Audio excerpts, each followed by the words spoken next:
And welcome into the Thursday showing of the Fantasy 4-Pack Weekly Countdown. We're doing the second half of the Week 2 matchups today. I'm your host, Ian Power, joined by just Matt Vitale today. Frankie is otherwise occupied. He has something called a job that he has to go to.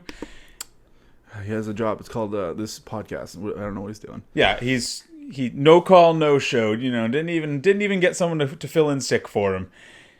But we will soldier on. Frankie will be rejoining us next week. I believe he's going to be working on Monday as well. But we'll be getting a little bit of Frankie next week for the foreseeable future. Though the second half of the countdown show will just be the two of us. So hopefully you don't miss Frankie's takes too much. Yeah, sadly you're only going to get good takes. So Yeah, and no more bad takes. you won't find out which players you should be avoiding. It's funny because he actually had we're going to go over this later, but he actually had the least amount of hits in the starts and money picks. So, but we're not here to throw shade at our co-host, just a little bit in jest. And if you do want to get Frankie's takes, make sure to annoy him on Twitter. His @ is @Senpai Koala.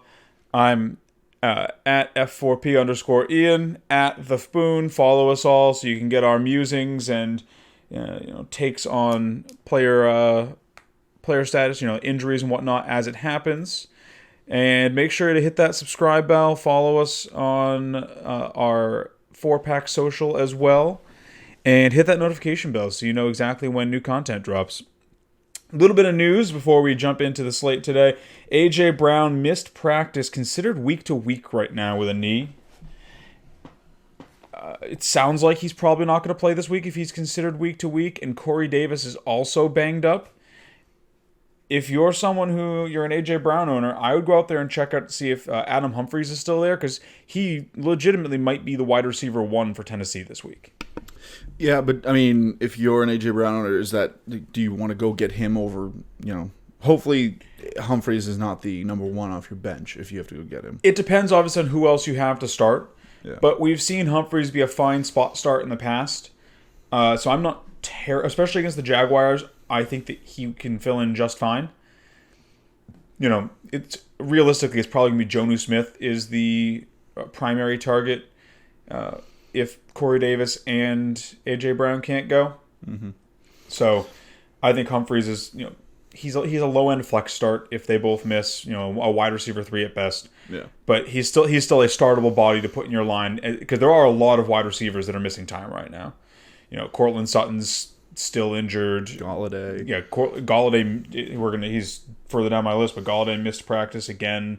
So there's a good chance that there's a lot of people shopping around trying to just find warm bodies to put in their lineups. Mike Pouncey out for the season, hip surgery. He was the center for the Los Angeles Chargers, so that's a bit of a blow to their line.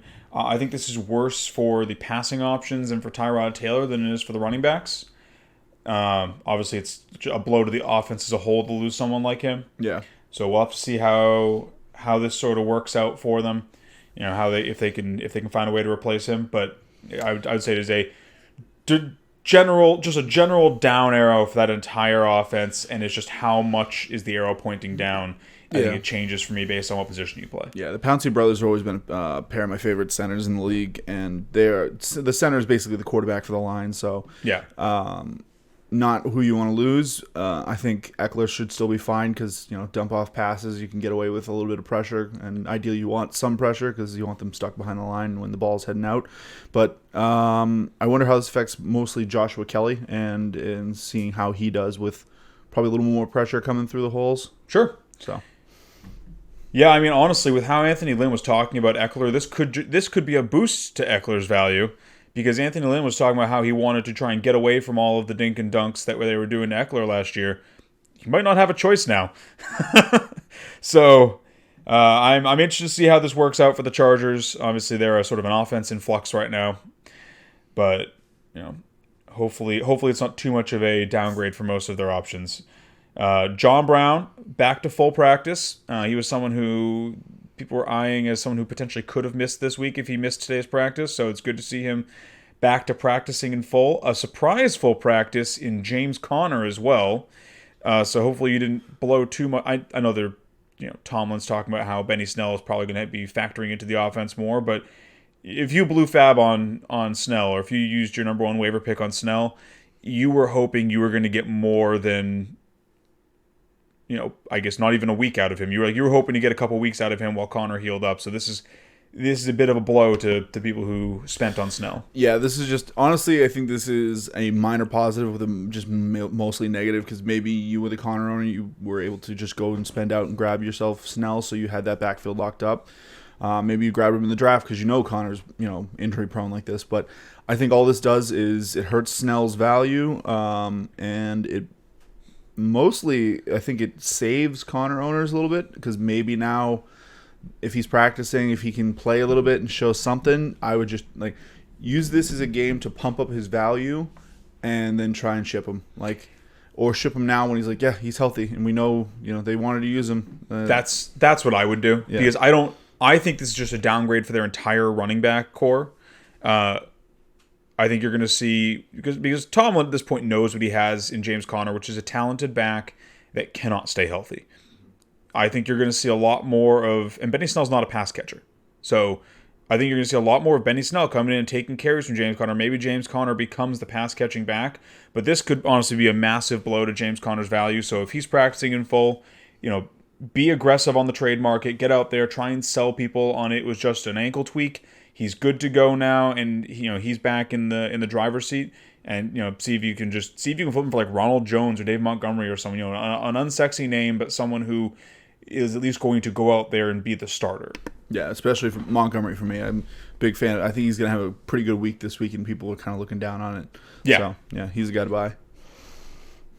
Mike Thomas, surprisingly not ruled out yet for this week. To me, this just sounds like coach speak, and he's going to be a game time decision, and then get ruled out on Saturday or Sunday when the other opposing coaching staff is done with their practices. But if you're a Thomas owner, or if you're an Emmanuel Sanders owner, and you're thinking about starting him over one of these injured wideouts, something to keep in mind, because I don't know that if Thomas plays, you can't not play him unless you have some really deep wide receiver options. So yeah, honestly, when I heard this news, it felt like Sean Payton had just went to Matt Nagy and he goes, "Let me steal some of your things." He's like, "So you didn't tell him who you're going to put at quarterback, even though it was pretty obvious who you're putting at quarterback." And he's just like, "I know, Michael Thomas isn't dead. We just faked that he's going to be out for a few weeks or till week 6 or 7. Yeah, no, he's good. No, we already know what's going on. We know how bad a high ankle sprain is. Yeah." They'd be dumb to roll him. This is the worst. I hope he sits, mainly for his own health, because like I said, he at least needs to sit a week and get that health back. And maybe he's got that freak genetics that where he can come back in a week. So the Wolverine genes over there. Yeah, no, I'm not. Especially with this being a Monday game, you're probably gonna have to make a decision. If the Saints are gonna play this game, you're gonna have to make a decision on Sunday morning on if you're sitting Michael Thomas or if you're rolling those dice. And if you're rolling those dice, I hope you have a secondary option, because you are not going to have a lot of people out there on the waiver wire to just go out and grab. Maybe go out and grab Traquan Smith right now or something if you can, because it's a Monday game and you're not going to have much. As I alluded to earlier, Golladay missed another practice today. I can't see him being anything more than a game time. At best case scenario, he smells like a game time decision to me this week. More likely, he's probably going to be ruled doubtful tomorrow, and you're going to have to go another week without Golladay, which sucks if you use the 3rd round pick on him. You want to see him on the field to help buoy Stafford's volume and help stretch that offense out a little bit, because it didn't look like they could really get it done last week without him. That offense needs him to come in and play. Yeah. So hopefully Golladay gets healthy soon. You want to see him on the field sooner rather than later. And then if you are starting players tonight, check your lineups, because Jarvis Landry officially declared active. He is a player who I'm actually interested in starting tonight now that I know for sure he's active. I think he could have especially with the dysfunction between Odell Beckham and Baker Mayfield, I think Jarvis Landry could have a significant role in the passing game tonight. Yeah. I don't know how much is going to help him because this video is going up on Friday, but True. Yeah. You won't hear that. Yeah, we could throw it up on our Twitter though. Try and get that news out there for some fantasy fans. I wasn't even thinking about that. Yeah, you're right. But we're going to snap that one out. Maybe Frank can do some of his job from work and. But boy, will I look smart when this goes up tomorrow if Jarvis Landry has a great. And if it doesn't, we'll cut this in the. We're not going to cut this in post. But, yeah, no. That's all I got for news, though. It's. Fortunately, I guess a pretty light news day, with the exception of AJ Brown and Pouncey. Do you have anything that I missed? No. Just as someone who's a big fan of and owner of Miles Sanders, good seeing him at another full practice. So yeah, you like start him with confidence. You like to see players log back-to-back full practices after being hurt. Yeah, generally a good sign for their availability. Mm-hmm. All right, let's get into the rest of the slate here. We left off with Vikings-Colts on yesterday's episode, and if you haven't seen that yet, go back and watch it. We do a full breakdown of the first 7 games. All right, so first game on our second half of the slate here, coming in with Los Angeles Rams versus Philadelphia Eagles. Respectable 45.5 total. I definitely like some of the plays on the Rams side of the ball. Eagles... It's tougher to like, especially given how, good that Rams defense should be and how many weapons the Eagles are missing. I mean, I'm streaming the Rams defense this week. We recommended them as our number 1 overall, streaming starter. I find it hard to recommend any Eagle. I mean, I don't want to start Carson Wentz this week. I don't want to start maybe Zach Ertz or definitely Dallas Goedert, actually, just because of how, good he was last week, how involved he looked. Yeah, this one for me is basically you're just Goddard is. I still like Goddard just from how well he played last week and the injuries that are still present for the Eagles. And so you're starting both the tight ends. You're starting Miles Sanders if he play or when he plays because he should be playing this week. Mm-hmm. Are you starting any of the wide receivers? Nope. Okay, so we're in the same boat there. And are you starting Carson Wentz if you have a better option? No, because I think he's gonna be the worst beneficiary of this. He's gonna one who's gonna be taking the most of the brunt of that. Sure. Just sieve of an offensive line. That's why I think Miles Sanders is a solid play. I don't expect him to be like the guy this week or like one of the top 3 running backs. Sure. He has a path to it, but it's a lot of stars got to align for that. I think it's mostly that he's gonna get a lot of dump off passes to save Carson's life as he's getting pummeled. A lot of screen passes and then just outside runs to get away from Aaron Donald. So with him, I'm comfortable. With the tight ends, I'm comfortable. Goddard is the only one I'm like, maybe you get cute with it and go away from him just to try and limit your exposure to this game. Sure. But I mean, the Eagles are going to have to throw to keep up with the Rams. Yes. So that there's going to be balls flying. It's just I don't expect the Eagles receivers to be able to beat the Rams corners. So to me, it comes down to they're going to beat them with Miles Sanders and they're going to beat them with their tight ends. Yeah. So with all that said, why is this then the Deshaun Jackson 2-touchdown 200-yard game? Because it just happens like it's gonna be like fourth quarter, Eagles down like 10 points, and Deshaun Jackson's just gonna get behind Jalen Ramsey on one and just take it to the house because they had him 1-on-1 or something like that. It's gonna be stupid. I'm gonna be wrong there. I'm fully prepared for it to happen. Mm-hmm.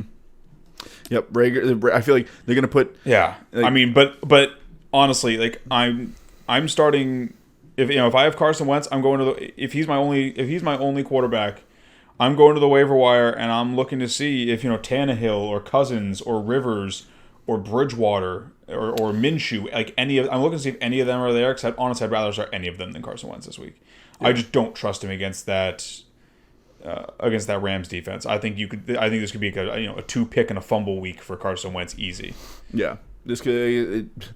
I also don't like this game because this could be a good high injury risk for him. Just because if he's taking a hit from Aaron Donald or just any of the other studs on that defense, we could see an early injured Carson Wentz. I mean, honestly, with how bad that offensive line is, we could see a game plan where the Eagles. This might just be a Malcolm Brown game. He's a guy that I love this week also, but this could just be a Malcolm Brown game because the Rams could get up early, and with how bad that Eagles offensive line is, we could just see the Rams rushing, 3 or 4, and because of how good Aaron Donald is, he's just going straight through that line like a hot knife through butter, and everyone else is in coverage, so you've got everyone doubled, and Aaron Donald is just having himself a day. I mean, we talked about that on the waiver wire episode. This could be a 4-sack day for Aaron Donald. So I'm trying to fade this. If I have better options, I'm not starting Eagles players this week. So with that said, with how this game could get out of hand quickly, thanks to the defense, what's your confidence level in Goff? High enough, because I feel like unless it's defensive points being scored, I feel like Goff is going to have to score to put them up. So, it could end up being a blowout, but if it's a blowout, that generally means that Goff, threw for a couple touchdowns. I don't think we're going to see, the touchdowns all go to Malcolm Brown. Yeah, so, last week smelled like one of those ones where you had good quarterback play, but like for Robert Woods owners, you were probably kicking yourself when he went down at like the 2 or the 3, and then instead of giving it back to him to let him finish the job, they just ran it in. So I think last week's game script was unlucky. So if maybe the Goff owner in your league dropped him, I would at least pick him up for a stash, or if you don't have a better option, if you are the Wentz owner, go look for Goff. No, but like for the Rams, I mean, if I'm looking for a streaming target, I'm fine streaming Goff this week. I'm starting Malcolm Brown with confidence. I'm starting Robert Woods with confidence. If I have Cooper Kupp, I probably have to start him. But with his involvement last week, he's another like Odell Beckham type where this is a little bit of a prove it week for me for Cooper Kupp, where we saw it at the end of last season where it looked like he was being phased out. If he's still not really involved in the game plan this week, while they should be trouncing the Eagles, I'm officially raising the panic flag on Cooper Kupp a little bit, and then I'm probably starting Higbee this week also if I have him. So yeah, I'm definitely a little worried on the Kupp side. Not so much. He's nowhere close to my Odell panic. Oh, no, it's not the same level of panic. It's just more like they both have the same deadline. But my Odell panic has been going on for like 3 years now. So yeah, I at least like to see that the Rams like his talent and paid him. Yeah. And following the money is usually a good plan. Yeah, following the money, and that's where the team has confidence. So yeah, I think Kupp is just, you have to reevaluate Kupp a little bit lower. And which way does DEFCON go? Is high DEFCON good or is a low DEFCon good? It's high DEFCON's good, right? No, high DEFCON is bad. Are you sure? Or like the more panic. Whichever way is the bad DEFCON. I'm going like up one level for Kupp this week. Whereas like right now I'm not worried really at all. Maybe I'm like use Bush's awareness colors. From blue to red. I don't remember those either. I just remember red was bad, blue was good. And you have like green or blue and yellow, orange, red. I'm at like yellow with him, whereas I'm almost at red. I'm like orangey red for Odell. Yeah, high is good, low is very bad. So like I'm probably at like DEFCON 5 for Cooper Kupp right now. You're on DEFCON watch at least. Yeah, I'm at least on the scale. And if he flops this week, I'm moving him to like 4, maybe 3, depending on how bad he flops. Uh-huh. Whereas like Odell's already on 3, and if he flops, I'm moving him to 1.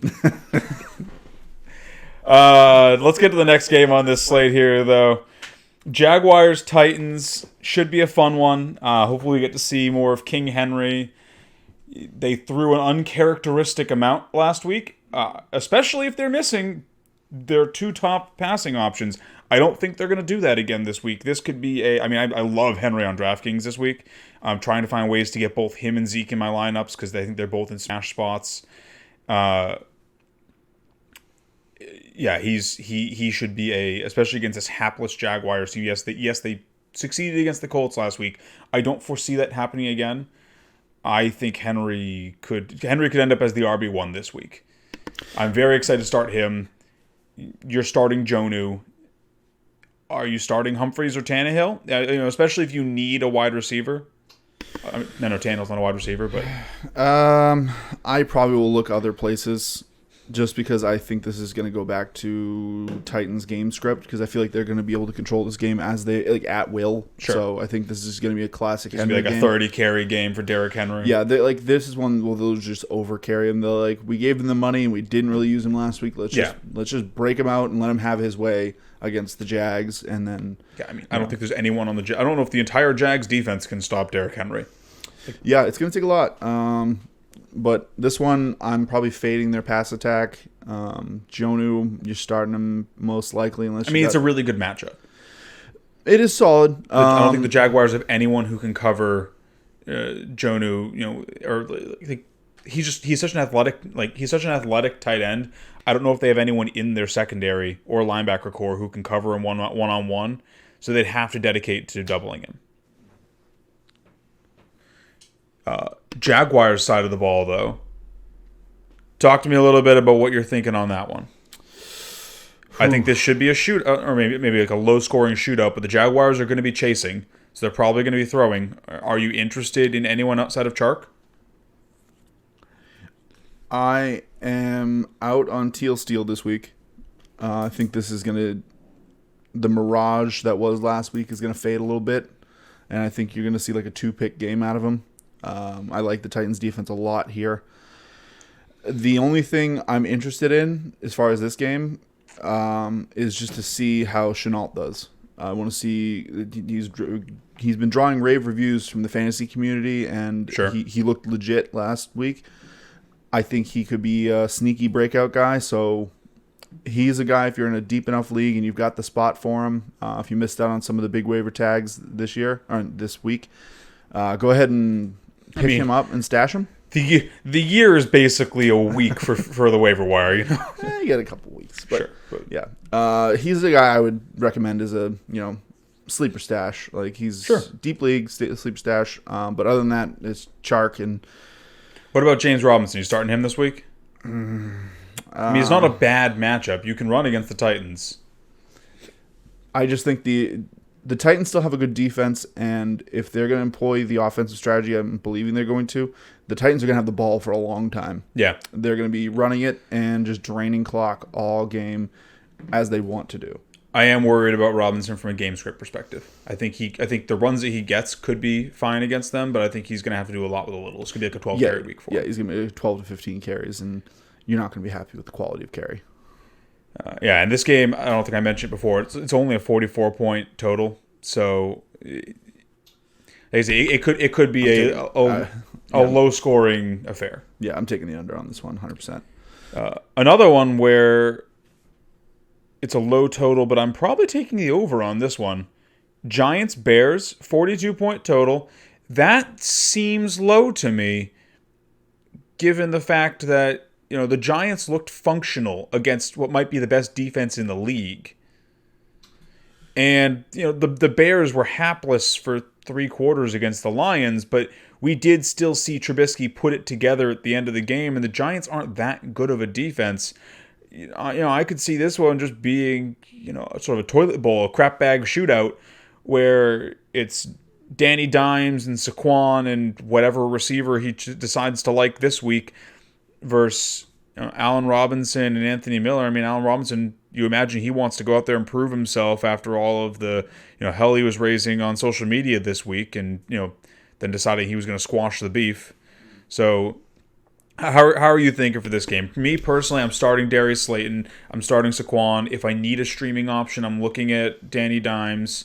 I'm interested in starting Evan Ingram based on his target volume, and on the Bears side of the ball, it's Dave Montgomery, it's Allen Robinson, it's Anthony Miller, and there's no one else. Yeah, I think you're starting both running backs, both starting running backs in this one with confidence. I think the reason you're seeing a low total is the Bears defense is still legit, and I think they're gonna have a bit of a bounce back game, at least turnover wise.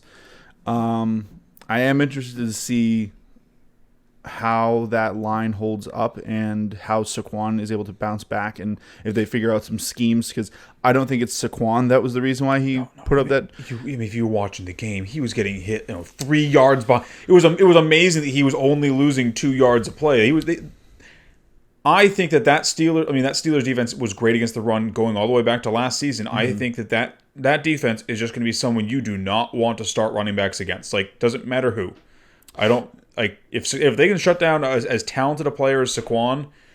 I don't know if I want anybody. Maybe a guy like CMC because he can still get it done through the air, but I don't think anyone's going to get it done on the ground against them this season if that's how they look. Yeah, I think it's more. Like I said, with that performance, I put it less on the running backs. I put it more on the line.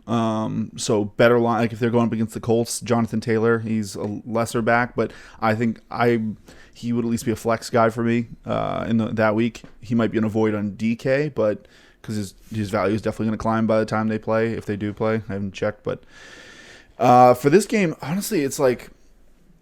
When I look at it, it looks like just like a better version of the game we just talked about. Like I feel like this is just an improved version of Jags Titans. Sure.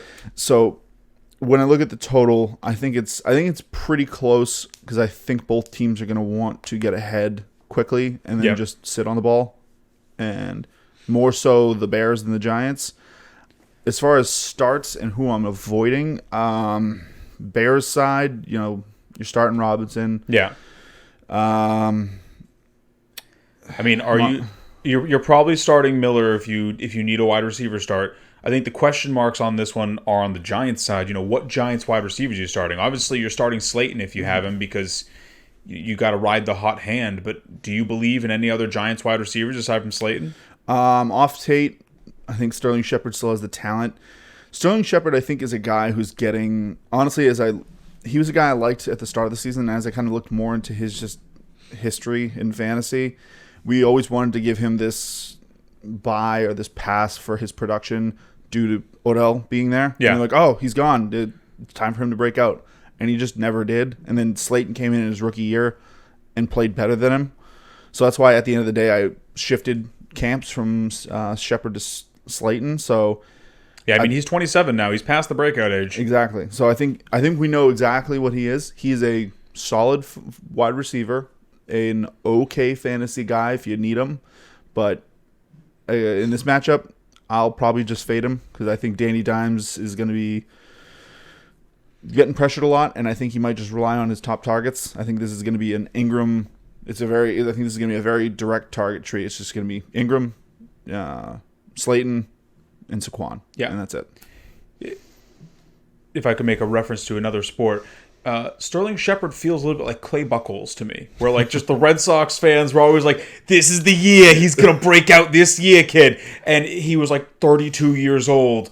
And we were still being like, yeah, any day he's gonna break out, any day now. He can do it anytime, because Sterling Shepard's one of those guys where he's gonna have like 3 or 4 like great performances a year, and you're like, see, he can do it. And then the rest of the time it's just like, 3 for 7 for 38 yards. Or once again, another Boston player, more recent, is Tuukka Rask. He was another guy. He had it, and just for some reason just never came to fruition. Tuukka is because he's soft. I hate Tuukka.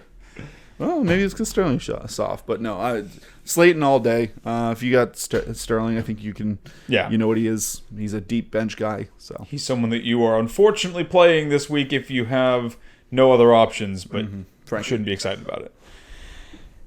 Falcons Cowboys 53.5 point total. Oh boy, I am looking forward to this game. I'm starting linemen in this game if I have them somehow. Like, give me everyone. I'm a little down on this game just because you gotta like some games. Oh, I'm sorry. There's a lot of matchups not to like. Like, there's a lot of either just grinder defenses going against top talent or just poop bag matchups of like Buffalo, Miami, or tonight's game. Like, there's a lot of games like that out there. This game to me is a prove it game for me for Dallas. I didn't like how they looked. I like Zeke. You didn't like their 8-8 season last year? No. Like, the Falcons showed that they can at least come out and impose their will through the air. Yeah. I mean, on the ground, too. Gurley in limited action at least looked good. Yeah, he looked good. Like I said, I'm not worried. Like, the Falcons, yeah, they're fine. Yeah. Like, Russell Gage might be a safe start here. I'm all for Russell. Like if you need a wide receiver start this week and you can pull down Russell Gage, I don't think he's going to be startable every week, but I think this is a week where you could get another good start out of him. Yeah, as far as Dallas goes, I want to see Dak live up to his draft capital. Yep. Along with a lot of the other guys on this team. Cooper ended with a solid stat line, but for 3 quarters he was invisible. Yeah. Gallup had a pedestrian lineup at the end of the game, and granted that is due to a poor pass interference call on him that would have put him at 97 yards. Yeah, I don't hold Gallup's production against him because that call was atrocious. Yeah, that call alone hurt me. So I had players on both sides of that ball, and that play could have put it into overtime. So I cried big salty tears over that one. Yeah. But CD, I want to see how he comes out. Does he continue his production, or is he, another one of those Cyphus players where 10 targets and then a lot of players who in their breakout debut they'll pop and then just go back to being nothing. We've seen time and time again. So, I mean, so for me, I was joking before about the lineman, but I am starting with confidence basically anyone in this game. I think this game is going to. When we saw the Falcons do not have a defense, Russell Wilson imposed he had his way with the Falcons defense. I think it's going to be largely the same for the Cowboys' skill positions. And the Cowboys just took a couple big hits on defense. They lost Van Der Esch and Sean Lee. They're going to be a little more exploitable in the secondary, I think. And we already saw that they could be exploited last week. Robert Woods came out and just gashed them right off the bat.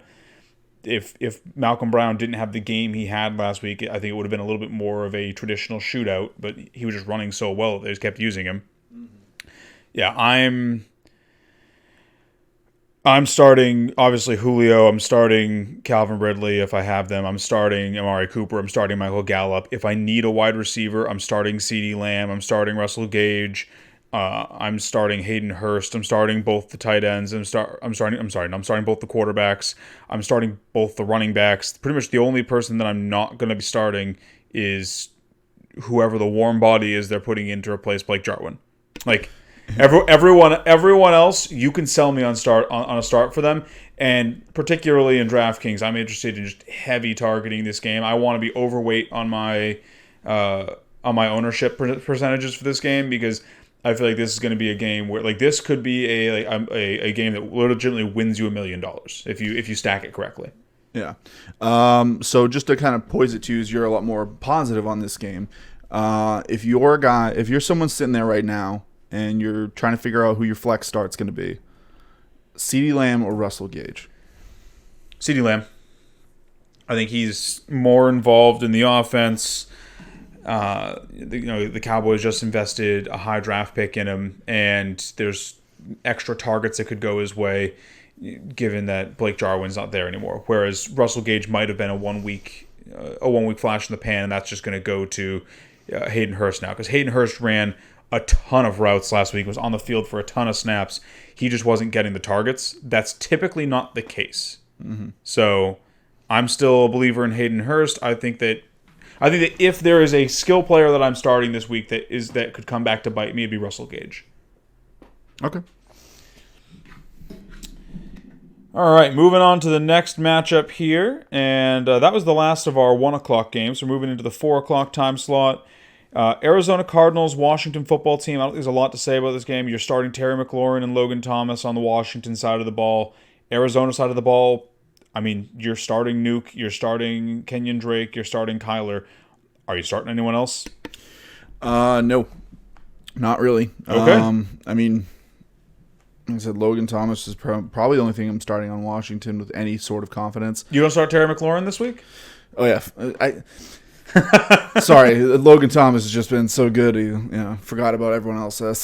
If you have F1, you're starting him. So you got eyes only for Logan Thomas. Yeah. Running game for Washington, I'm benching. This is an Antonio Gibson I want to see. I think last week was not damning, but it definitely hurt his value, and Sure.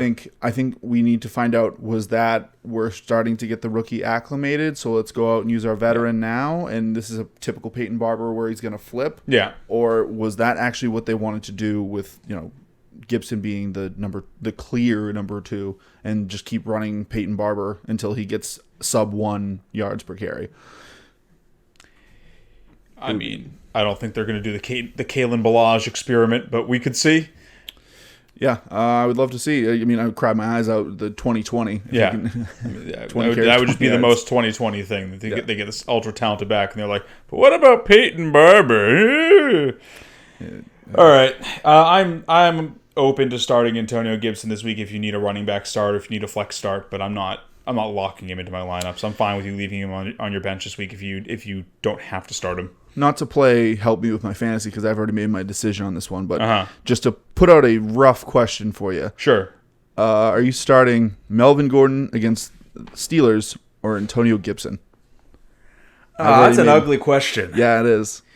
I probably start Melvin Gordon there just because he can at least go through the air. So it sounds like Philip Lindsay is definitely missing this week. Mm-hmm. You know that Melvin Gordon can at least go through the air to do a little bit of damage. We saw Saquon, get it done through the air at least to save his fantasy owners from having an absolutely abysmal performance. So I think that's what I'm hoping for if I'm starting Melvin Gordon, where, I mean, the Cardinals aren't a great defense, but I just don't think Antonio Gibson got enough. I'll take the guaranteed usage over the question mark usage. Right. Because Saquon did get 6 yards. Mm-hmm. There's a chance that if the Broncos are on like the 1 yard line and one of Melvin Gordon's 6 yards happens to be a 1 yard fall into the end zone, or if he catches a screen pass or something and takes it to the end zone, he could still save his fantasy day that way. So I'll go Melvin Gordon. Yeah, that's how I decided. I think that Denver has a better O-line, and at the end of the day, I think they're a better football team. Yeah, I think they're just a better football team, and I think it's mostly the line that let Saquon down. So that's where I went with that one. 3 matchups left: Kansas City Chiefs, LA Chargers, 47.5 point total. I think this game's going to hit the under. The Chargers' defense is pretty good. They've been good at limiting Mahomes in the past. I don't really like Tyreek Hill this week. If you have him, you're starting him, but I'm trying to find a way to bench him this week if I can. I might be chasing one of those other high total shootouty matchups to try and get into that, because I think the other thing that could limit you in this game if you're starting a Chiefs passing option is, the Chargers are getting worse on offense, obviously. Like, the Pouncey going down does not help their offense. I don't know if the Chargers can keep up anywhere near enough to keep Mahomes throwing. Like, you could see this being a massive CEH week. Maybe even, Darrell Williams has some value this week, but I don't want to start maybe Travis Kelce just because he's Travis Kelce. I don't want to start any other Chiefs passing options this week. Yeah. Hopefully, if you have Sammy Watkins, you sold him. KC is at least a team that, from what I've always seen of them, they're a team that'll run up the score on people. Yeah. With no issues. But I think that's also due to their just home run hitting speed, where they could just be coming out to throw dink and dunk passes, and one of their guys just breaks it off for a sprint. Sure. I just think this is gonna be a game where they're gonna have limited touchdowns through the air, though. Like, that's my issue with it. Is like, I think they might score 1 or 2 through the air. I'm still in on it, but this is a start in redraft leagues, daily fantasy. Probably shading this one due to the price of all these players. Oh yeah. I mean, I might do just to try and target some low ownership plays. I might run like a single Chief stack, or maybe get, depending on how many lineups I play, get some low ownership on those players because it's still the Chiefs, but not excited about it. And on the Chargers side of the ball, I'm starting Eckler. That's it. Yeah. I'm benching Keenan Allen. He went far enough back in drafts that you should be able to bench him for someone else. I'm not playing Hunter Henry this week. I think they might have to keep him in to bolster that defensive line. Yeah. really rough situation there for the Chargers, mainly because of Tyrod is just not looking the safe, low floor kind of guy where he can kind of just get it done. He looks like he's not. He looks like a journeyman quarterback who is not really that good. Yeah, which is the big problem because I don't think it's time to bring in Herbert. I think he needs time to sit on that bench, and this is definitely not the game to bring him in because you're just going to bring him into a slaughter. So you just leave Tyrod out there to be the lamb to this slaughter. Yeah, and hope for a bad game where you can start your rookie. But I don't think we mentioned them before. But Chiefs defense, if they're out there, great streaming option this week. Go grab them. Yeah. Ravens Texans 50-point over under, and I really feel like most of that's on the Ravens side of the ball. Deshaun Watson has had issues with the Ravens in the past. We saw them struggle against the Chiefs last week, who are, I don't think, as good a defense as the Ravens. This is another one where I'm actually very interested in starting my Ravens. I want to, obviously you're starting Lamar Jackson, you're starting Marquise Brown, you're starting Mark Andrews, you're starting Mark Ingram, unfortunately, if you have him. You're probably starting J.K. Dobbins. Mm-hmm. On the Texans side of the ball, I mean, I'm benching Will Fuller this week for Deontay Johnson. I don't want to start any Texans. You're starting DJ if you've got him because you probably drafted him high enough where he's. So he's someone I don't think you can bench, but I don't want to start any Texans. I still like the Texans in this one. I think they're gonna just because of how much they're gonna be down, and DJ still being a pass catching back. I still think there's options, and Fuller is a gamble this week. I think he either has a shadow game where he's just invisible, or he has another boom game because Watson's going to be just getting pressured in the pocket and he's going to just hum one up to him. Sure. And I think he is good enough to at least come down with some of those. So Watson is a fade for me. Fuller is if you need him, I think he's fine to gamble. If you've got other options that have safer floors, go for him. But he is boom or bust. Like this is going to be a classic Fuller game where he's either going to feast or he's going to completely famine. Yeah. I'm like if I'm starting someone in this game, it's Fuller. Yeah. I don't want to start anyone though. I'm looking for ways like maybe if you like a good example of someone who I think is a much safer start. If I have 3 running backs and it's let's say Kenyon Drake, David Johnson, and Ronald Jones, I'm starting Ronald Jones over David Johnson this week. I think that we just saw that Carolina Panthers defense get torn apart by Josh Jacobs. Ronald Jones isn't Josh Jacobs, but he still got good usage last week. I think he should have a lot of running room against that defense. So I am looking down the board towards other running back plays to see if I can find somebody that is safer than David Johnson. Because like I said, the Houston plays scare the hell out of me this week. So before I pose this question, I just wanted to point out, I think somebody in the league was not a fan that Bill O'Brien traded away DeAndre Hopkins for nothing because woof, getting the number 1 and number 2 rated teams back to back to start your season. Like, who did he piss off in the front office that made that schedule? But to pose a question to you on this one, because they went about the same place, so you could have seen someone who went early wide receiver and then took both of these guys. Who you starting, DJ or Mark Ingram? Mark Ingram.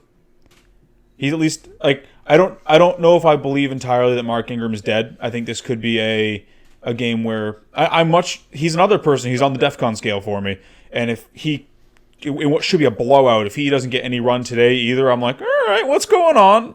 But I am trusting that Mark Ingram's going to get some run in a game where there should be a lot of running attempts and a lot of room. We just saw CEH blow this defense apart.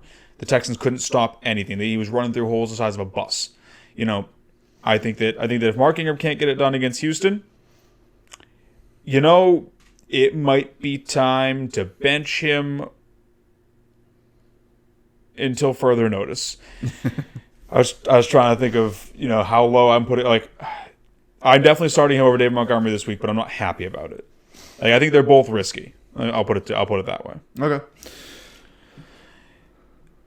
Next game on the slate, and the last one, Patriots Seahawks, 45-point total, little Super Bowl rematch from a few years ago. I'm interested in it. I I think that the Patriots are going to struggle to keep up with the Seahawks in this game. The Patriots still have a good defense. They still have Bill Belichick. Cam Newton looked awesome. I don't know that the Patriots are going to be able to pace the Seahawks unless Cam Newton is, saving him with his legs. I don't know if we can keep up with them through the air. Mm-hmm. But I'm definitely starting my Seahawks in this. I'm starting Chris Carson. I'm starting DK Metcalf. I'm starting Tyler Lockett. I don't think there's any Patriots I'm starting, aside from maybe Cam Newton. Yeah, I was really hoping N'Keal Harry kind of showed up. He showed enough that he's worthy of being on benches, but not yet worthy of being started. Yeah. Cam's definitely deep. If you got no one else, I would start him because the Seahawks defense is not what it once was. So I do think this is going to be on a higher end scoring game. I'm interested to see who draws most of the coverage from Gilmore because I think whoever doesn't is going to have a good day. It's probably going to be Metcalf. That's my thought, but I wonder if Bill goes to the veteran guy and Lockett to try and then just double Metcalf down the field. Yeah, we've seen him do that before, where he'll put his number one on the more talented or more proven guy. Yeah. I also think the expected coverage is that Metcalf is going to have Gilmore, and they're going to double Lockett. Mm-hmm. Either way, I'm not really worried about either of them. We've seen that we've seen that in high I guess high volume scenarios, people have still been able to get it done against Gilmore. It's not the old school NFL anymore. If you get enough targets, you're still going to come down with some. And Russell Wilson is such an efficient and accurate passer. Even if Metcalf gets 3 or 4 balls this game, which could be all he really gets, I think he's still going to do enough for fantasy owners to pay off. I don't love him this week. I think his ceiling is very low, but I think he still has a safe floor. Okay. Yeah. For me, I think this is as a Patriots fan. I think if you're a Patriots hater and you've hated on the Patriots for a while, this is the game to watch for you because I think. Yeah. These Patriot fans are about to see the beginning of the new era. Could be a fat L. This could be a real hard L. But as a Patriots fan who still has Bill Belichick, calling plays and leading this team, I'm excited for it because the Patriots only get better when they get trounced. Like KC when we got blown out. Yeah. Like that's what they do best. So I think this is going to be a just rout from the Seahawks. So it's going to be a fun game to watch. All right, let's get to our starts of the week and money picks of the week before we close this episode out. Just to keep ourselves honest, I'm just going to go over our track record for last week, and we'll be keeping scores as the season goes along so we can find out who has the best track record at the end of the season. For starts of the week, I hit 1 out of 2. Chark barely got me over the 10-point threshold for a wide receiver, and Ingram was a hard flop. So I got 1 out of 2. You hit with both yours with Juju and Goddard. So congratulations there. And Frankie let fantasy owners down. 0-2. Terry McLaurin and George Kittle. Not really his fault with Kittle because you can't predict the injury. But, Frankie, shape up. We're watching you. Yeah. And then on the money pick side of things, I crushed it. Trubisky and Adams. If you started either of them, you probably won some money last week. You unfortunately went 0 for 2 with Eifert and Goff. Yeah. Goff. The process was right for Goff. It just things just didn't break your way. Eifert punt tight ends sometimes don't work. Oftentimes don't work. That's why they're called punts. Yes. And then Frankie was 1 for 2 with Jimmy Garoppolo and Anthony Miller. Jimmy Garoppolo obviously did not have a great game. He finished as the quarterback 18.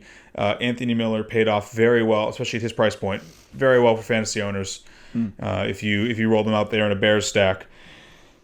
So right now the score is, if we're just doing overall starts, 3 to me, 2 to you, and 1 to Frankie. So close game so far, But let's get into this week's starts.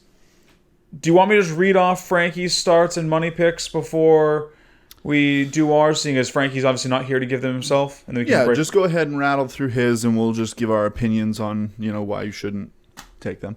So I actually like Frankie's starts of the week. Rodgers versus Detroit, Malcolm Brown versus Philly. I think those are both solid starts of the week. If you have them, they should definitely go in your lineups. They should both be very good plays this week. And then his DFS plays, he's going back to the well with Anthony Miller, which I don't love as much. just because Anthony Miller is going to be a little more boomer bust. That Chicago offense isn't going to be a high volume offense. I think if Anthony Miller works for you this week, it's going to be on low volume, so it's going to be a big play. And then I also don't love his other play, Noah Fant. Not that I don't think Fant can succeed this week. More just at Fant's price point, there are other tight ends that I like a lot more, like Jonnu Smith or O.J. Howard or Logan Thomas. For me, I might just be fading Fant this week due to the fact that he's kind of sitting in no man's land price-wise at tight end. Yeah. I'm not. I'm kind of out on the tight ends. I mean, Rodgers is a simple one to throw out there as he is currently sitting at QB1. Yeah. But it's fair enough that some people were throwing shade, and if the shade kept continuing a little bit, saying that that was just a fluke game. Yeah. You might not believe it after one game. Yeah. You might be like, all right, prove it to me. If you're sitting in the prove it camp still, don't put it down. He is still a future Hall of Fame quarterback with great targets on that team. Start him with confidence. Yeah. But Miller, Fant, I'm kind of out on. Like I said, Fant's still drawing Pittsburgh, and Pittsburgh's better at the run stopping, but that defense is just scary all the way across. And it's awful hard to get targets if your quarterback's spending the game on his ass. Exactly. So, yeah, I'm off both the DFS players. I'm on the starts. As for my starts, I am picking Mr. Kyler Murray and Jared Cook this week. Kyler Murray gets Washington. I think that he is going to be able to do whatever he wants against that defense, be it through the air or on the ground. I don't know if we're going to see 100 yards out of him again, but I don't know if we need 100 yards out. 91 yards, because Cliff Kingsbury had him kneel it in the shotgun for -9. Yes, I'm looking at you, Cliff Kingsbury.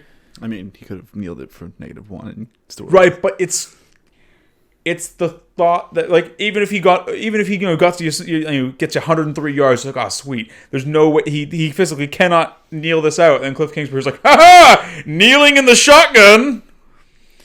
I hate it so much. Are you adjusting your rankings now, knowing that they kneel in the shotgun? No, but I think Kyler might be the QB1 this week. I think he's a locked and loaded start. And then Jared Cook, even if Michael Thomas plays, I love Jared Cook this week. He's going to be, I think, their primary red zone target, or maybe tied with Alvin Kamara.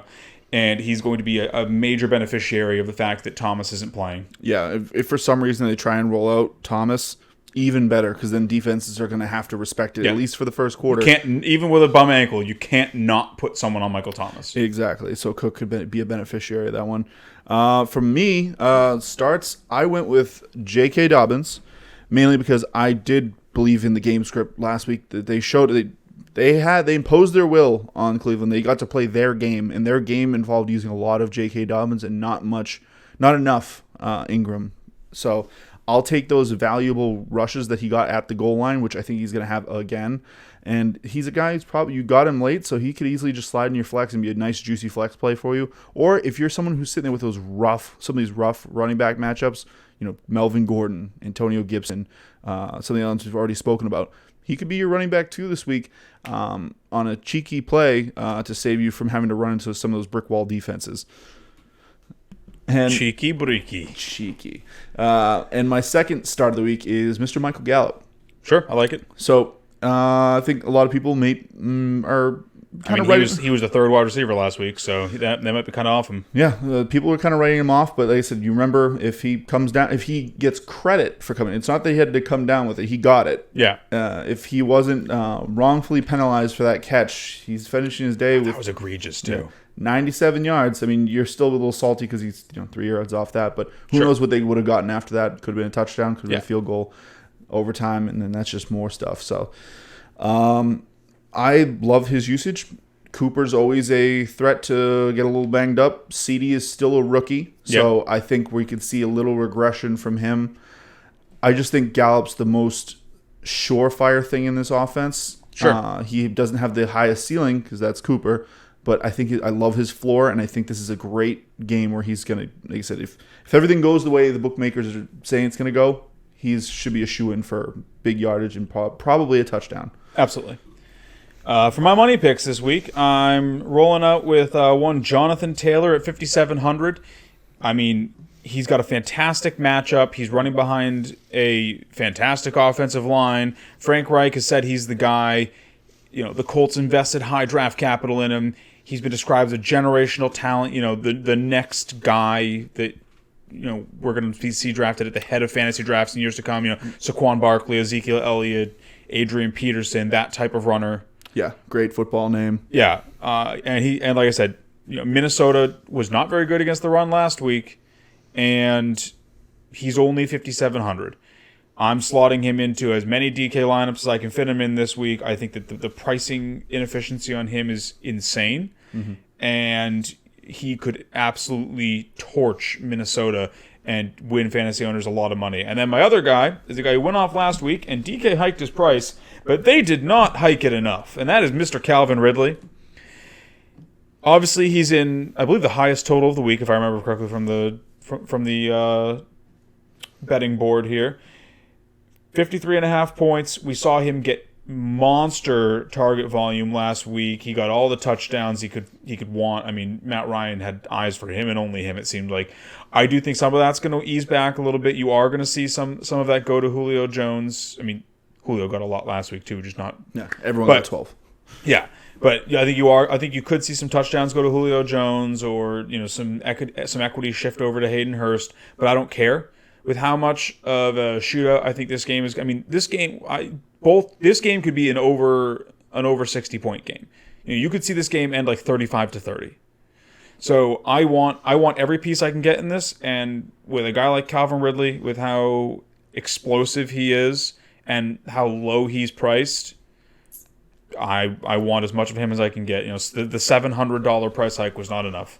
Yeah, definitely. Because even when you want to try and talk about where he's going to lose targets, it's like, well, if you're pulling targets, you're going to probably pull a couple from all of them, and that's even if you're going to say that they're going to score less. And yeah, I think maybe Julio doesn't lose targets. That's because he's Julio. Yeah, Julio. I mean, Julio. I'd shave a target off him just to be on the conservative side, but. Also, if you give him 9 targets instead of 9 receptions, 9 targets, 7 receptions, still love it. I think that's plenty for him to hit value. And I don't see there's a reason why he doesn't maintain that high target volume, because Russell Gage is probably the one who loses most of his targets back to Hurst. Yeah.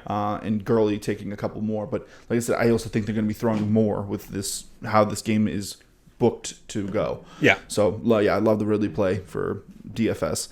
For my 2 guys, I went with Thielen, who I was all about last week. Should have just made him my start, but I wanted to go with somebody a little bit lower down the board. But for DFS, he's at 7,200. He's in more of an expensive play, but I had no problem fitting him and Zeke or him and Derrick Henry in lineups this week with the cheap guys that I like. Mm-hmm. I just think this offense showed you what it's going to do when in a tight game. They're going to run it with Dalvin. They're going to throw to Alexander Madison a little bit, and they're going to throw to Thielen. That's what happens when they're playing tight and they can't impose their will. I think they're going to have a lot more room to breathe this week. I think Kirk's going to throw more than 4 times in 3 quarters. So with that increased volume, I just don't see how he doesn't get over. He's probably going to get over 100 yards again. If he gets a touchdown, probably. I just don't see how he fails. He's the only option in the offense that you trust in the passing role. Yeah, Kirk. And it's like. It's like 100% trust to almost 0% trust from him to the next guy. Yeah, like I said, Kirk has his guys. He has his own my guys, and he's just, I'm going to just keep throwing the ball. He's like vintage Stafford when he had Megatron. Yes. He's just like, there's Megatron, and I think I have other wide receivers. No, I love Thielen this week, and I'm not scared of Indy at all. Great price point, too. Yeah, what's your other guy? My other guy, David Montgomery. He's a little bit cheaper. I think he's a great guy you could stack with Taylor to get 2 cheap running backs, so you can just throw a bunch of money at Adams, Thielen, a bunch of other expensive guys. Sure. Or even throw Zeke in there and get 3 running backs for great value.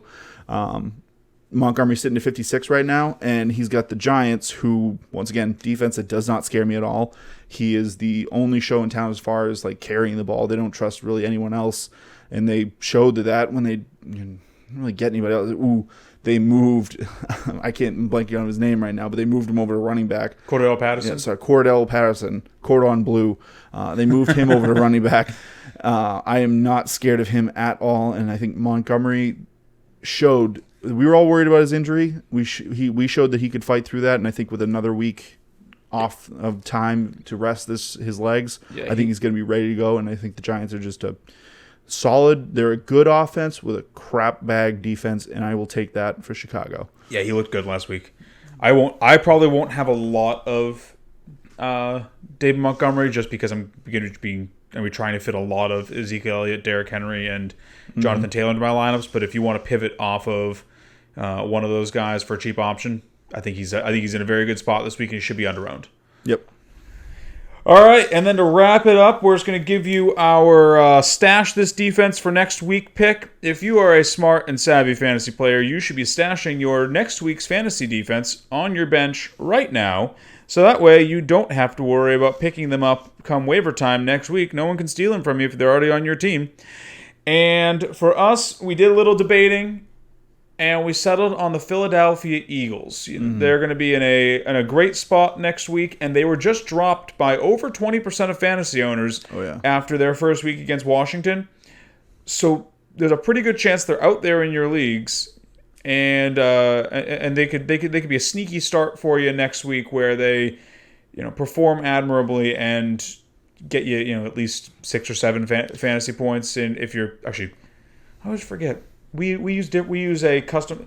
They'll be a good. We use a weird scoring for our defenses in our league. Yeah, but like I said, they're at home, which doesn't mean that much this season, but still, they're at home and they're playing against Bengals. Yeah, who they're a hype team this year. Everyone loves the Bengals this year, but still, Burrow's a rookie. He didn't show that he was anything super special in his debut, and who knows what he is this week, but I'll take him to make a couple of rookie mistakes and turn over the ball, and I think that's mostly what saves your fantasy day. Sure. He can put up some points, but if you can mitigate that with maybe a couple picks, a fumble, I just see that team being sloppy. Yeah. And they're going up against the Rams, who looked pretty good.